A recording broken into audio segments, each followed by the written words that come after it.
Hey guys, nice to see you again. Welcome back to my channel. I'm so glad that you guys are here. I'm Kim. This is where we talk about all things travel. So I'm super excited that you guys are here. Welcome to another video. In today's video, we're going to be talking about the benefits of solo travel, because yes, there are many benefits to solo travel, but today I'm going to be talking about five benefits to solo travel. So if you're scared to start traveling alone, if you're nervous about it, if you've never done it before, this is the place for you. So welcome to the club. I'm so excited that you're interested in solo travel because it is freaking awesome. It is really great. Let's jump into it. I think that there's a lot of stigma around solo travel. Sometimes people would consider it sad. Maybe you have no friends. They always wonder why you're traveling alone. But for me, what is sad is waiting around for other people to travel with.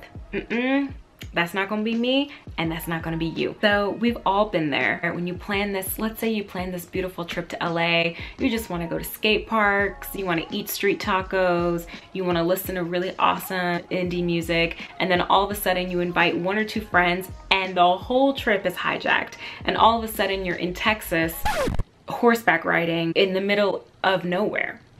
That's happened before. So one of the benefits of solo travel, you are the boss. That's right, you are the boss of your own freaking trip. If you wanna go horseback riding in the mountains, you can do that because you're the boss of your own trip and it's your trip to take and you can do whatever you wanna do. So the best thing about being the boss of your own trip is it is complete freedom. It is your agenda, it's your time. So there's no more waiting around for other people. There's no sucking it up for the team and doing something you really don't want to do. On a solo trip, it's your time and you can do whatever you want to do. So go for it. Traveling alone gives you a moment of self-discovery and a moment of solitude. We all live pretty busy lives. Most of us have full-time jobs.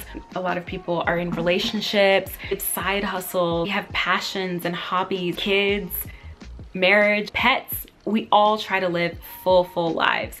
There's so many different things that we have to take care of. Sometimes it is really hard to get a moment to yourself, but with solo travel, you get to do that. You get to have a whole trip to yourself. Discover what you love, what you don't love, your triggers. You can reflect on your life. You can reflect on the year, on the month, on your trip. It's really great. And you can even de-stress and set some intentional goals for yourself when you get home. I find that positivity and self-reflection, self-awareness is kind of like a domino effect. It goes from the top down, right? So when you're good, everything else tends to be good and you can't really give out what you don't have. Traveling alone, what's great about it too is that it can give you a break, a moment of rest, because you can kind of recharge and then you're good to pour out. So you can't really pour out if you don't have. If your cup is empty, whatever you're pouring out is going to be empty as well. So solo travel gives you time to fill that cup again so that you can pour out. Benefit number 3, solo travel gives you a boost of self-confidence. Having a lack of confidence can negatively affect your life. And the thing with solo travel is that it really allows you to take reign and take charge. Putting together an itinerary for your entire trip, this isn't always the case, right? And it's a trip-by-trip basis. There is nothing better. Strutting your stuff and navigating the hell out of a new city, figuring out the metro system, the currency, the language, and even if it's in your own country, in your own hometown, there's nothing like taking charge of your own trip. And it really says, you know what, like, I know what I'm doing. I can do this. And especially if you're going overseas and you're going on an international trip, especially to a country that is completely different from your own, it is so badass and awesome. It's challenging enough to conquer all of these things with the help of other people, but it's something totally completely different to attempt all these things without the safety net of other people. Traveling alone really tests your courage and it gives you a strong travel backbone. It's freeing, it's liberating, it's incredible. Benefit number 4, traveling alone is a great opportunity to practice your hobbies. So when I was in grad school, I had this friend who turned hobby into a verb, and so he'd always say I'm hobbying, and now I have that stuck in my head and all I can think of is hobbying. Anyway, practice hobby.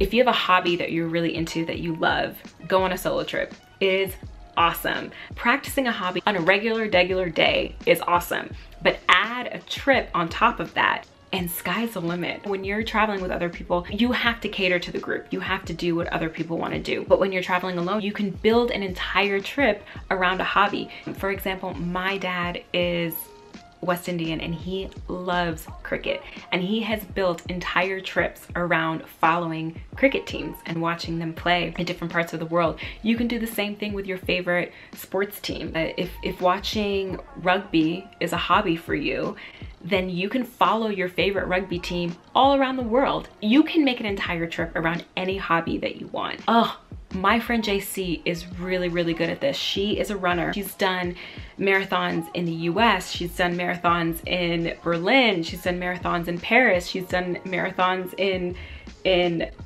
I don't know, she's done marathons all across North America, in Europe, and she loves to take an entire trip, and she makes a whole solo trip based around running, and she finds a race in a different city and she goes and she runs it. And then after the race, she explores the city that she's in. So you can definitely turn one little hobby into an entire trip for yourself. Hobbying, see, there it goes again, hobbying. I definitely encourage you to take your hobby on the road and practice it in a new city and take it on a solo trip. It can sometimes be cheaper. Notice how I said sometimes, because sometimes it's not.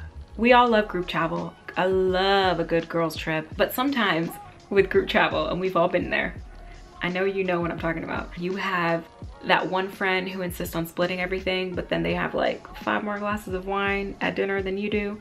Or you got that bougie friend who wants to stay at like every 5-star hotel that ever existed. Sometimes with group travel, it's a lot of fun, but sometimes it does end up being more expensive than you were, planning on. You try to keep everything fair, but sometimes, you end up spending more than you want to. Or traveling alone does wonders for your wallet, because you can spend however much you want to spend. If you only want to have 1 glass of wine at dinner, you can do that. I know myself, I'm type A, and I try to adhere to a very strict budget, but with solo travel, I can budget to a T. I can spend as much or as little money as I want to. I can splurge if I want to. I can be super frugal if I want to. And I say sometimes because, that isn't always the case.